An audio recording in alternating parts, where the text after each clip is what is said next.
In this video, we'll show you how to convert files to mp4. So open OBS, go to File, click on Remix Recordings, and click on this three dot button and select your file, which one you want to convert, and click Open.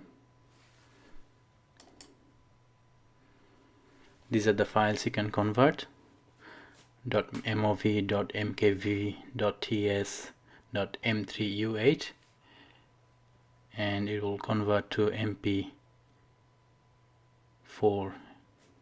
file. And once it's done, click on Remix. There we go, file has been converted.